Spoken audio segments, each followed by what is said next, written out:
There are people in this country, there are people in Europe that want to kill us, and they are roaming the streets, and you have no idea who they are. That should concern you. Panic on the streets of London, panic on the streets of Birmingham. I wonder to myself, could life ever be sane again? The lead side streets that you slip down, I wonder to myself. So here's a story. Another part and parcel of living in a big city, I suppose. Thank you, Sadiq. Islamic State planned terror attack on London Pride. Now, this is from Politicalite. While Sadiq Khan was frantically high-fiving the LGBTQ plus community at Saturday's Pride Parade, both MI5 and UK counter-terrorism officers were working to take down an ISIS Islamist-inspired terror group planning on staging an attack on the million-strong march. 2 arrests were made on Wednesday of last week in, yes, you guessed it, Luton, the Islamic caliphate that gifted us the likes of Anjem Choudhury and many a radicalised terrorist.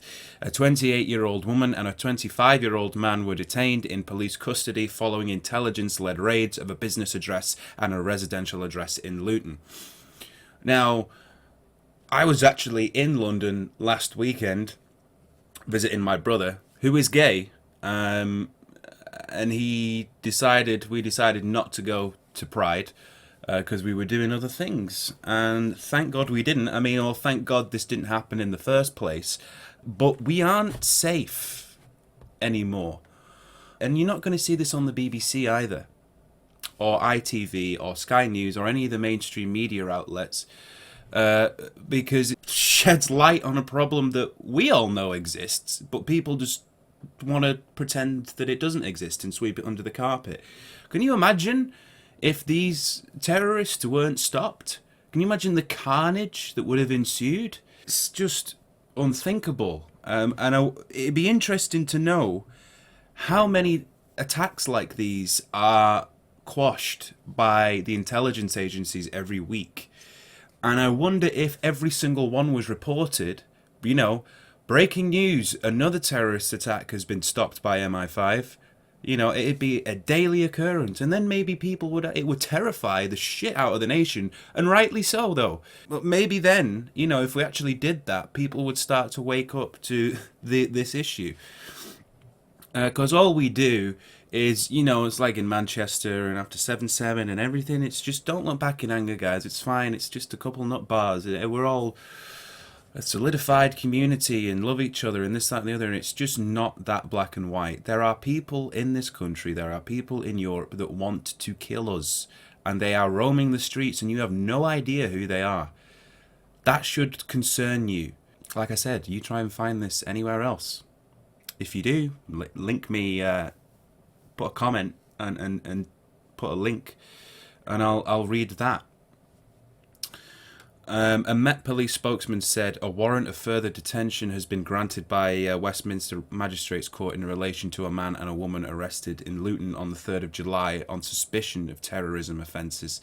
The 28-year-old man and 25-year-old woman were arrested following a vehicle stop in Luton as part of an investigation. So it doesn't say why this vehicle was stopped. It could have been anything. It could have been a broken tail light, or a flat tire, or anything, no insurance or something like that. But can you imagine if they weren't stopped?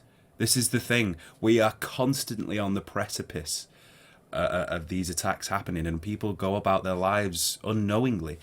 So all it took was one random traffic stop, I guess, and then they found out who these people were. But can you imagine if they weren't stopped and they carried out the attack?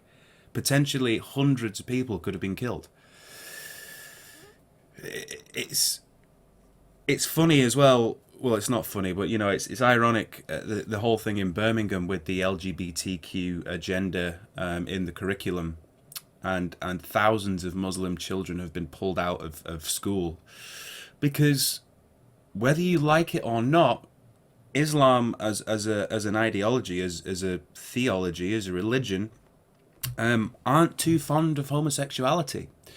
Now, if you want to be inclusive, you say, well, we should be teaching our kids. I'm pro gay, I'm pro LGBTQ, I'm pro trans, so we should teach our kids about this stuff.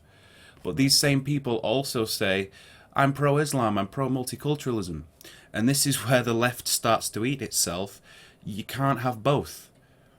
Because on the one hand, if you support the curriculum, you're now Islamophobic.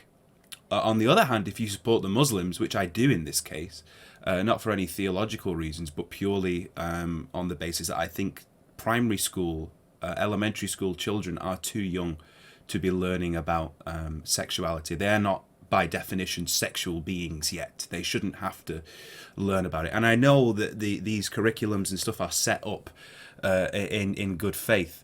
But I side with the Muslim community in Birmingham on this issue. But you're either Islamophobic if you support the curriculum, or you're transphobic or homophobic if you support the Muslims. Great job, the left. Another woman from Sweden, a country that has seen huge cultural divisions after being inundated with tens of thousands of Syrian and Afghan refugees, was arrested after arriving at Gatwick Airport on suspicion of commission, preparation or instigation of acts of terrorism.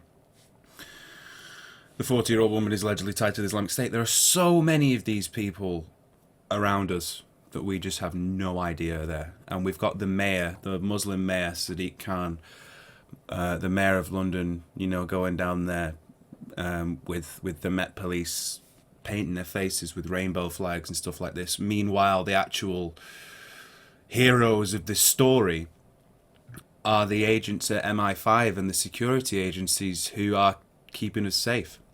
We can go about and have our pride parade, but we came this close, guys. This close to it being a complete catastrophe.